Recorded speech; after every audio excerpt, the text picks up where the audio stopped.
All of Ontario will move into what the provincial government is calling shutdown measures.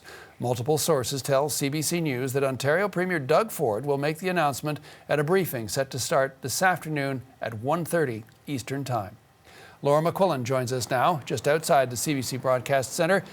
So Laura, let's talk about what Ontario's latest shutdown measures will look like.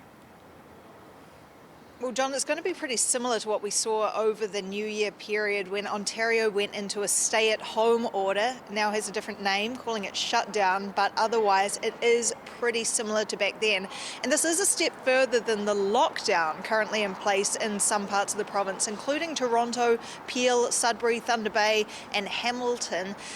With these new restrictions, it means the entire province will be under the same restrictions, and that includes no more indoor dining, no more gyms or haircuts, even outdoor patios like the one behind me looks set to close, so we are waiting to get a bit more clarity on that front from the province.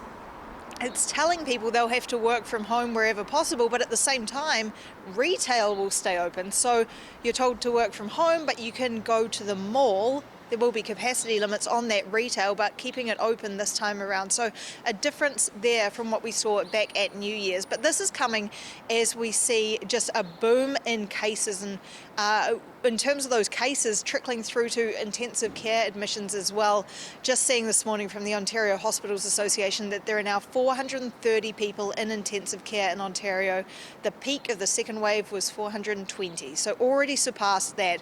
This wave set to continue for a little while, though these measures set to come into place on Saturday for 28 days. And this comes as intensive care doctors urge the province to take action. 153 of them have signed a letter to Premier Doug Ford, the Health Minister, and their top doctor in the province of Ontario. And I want to read you some of what that letter says, saying that the next few days and weeks will be critical. In it they write, "We cannot allow this virus to run free in our population and hope that the expanded ICU capacity in field hospitals are enough. Immediate public health interventions are needed today in order to curb transmission and prevent further unnecessary deaths." They go on to say, "As ICU doctors, we are the last line of defence and we are ringing the alarm bell. Please hear it. We implore you to act now." Now, one of the doctors that signed that is critical care Dr. Jamie Spiegelman. We spoke to him for his take this morning, and here's what he told us. Lockdown should happen when the hospital system can't handle it, and we're getting to that point, that boiling point where we can't handle it. So I think the next month is very key for hospitals to be able to handle it, especially with Passover, Easter and Ramadan coming up. We're all concerned from families getting together and a lot of people getting together and spreading. At this point, you have to realize what you're doing to your family members and loved ones. I think you have to realize that this is spreading and it's very contagious, and you don't want to put your loved ones at risk.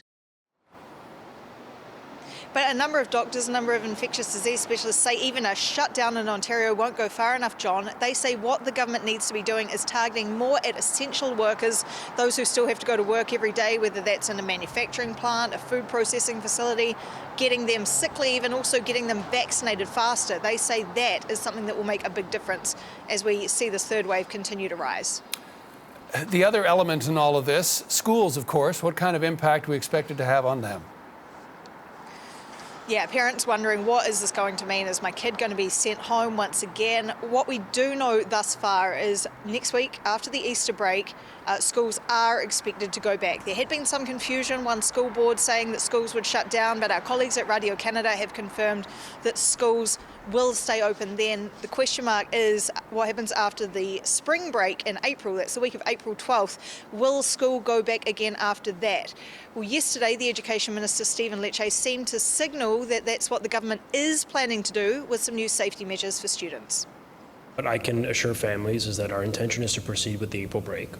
But we're not going to be reintegrating students back into schools without a heightened level of vigilance on that date. So as I've committed to before, we'll bring forth a plan that will highlight and underscore improved safety measures and access to testing that will reduce any potential case entering into our schools. Of course, parents wanting to see what that plan is going to entail, John, so we'll keep you posted on that front. The Premier, Doug Ford, his Health Minister and some of their top science and medical advisors set to speak on all of this at 1:30 p.m. today. Thanks for this, Laura.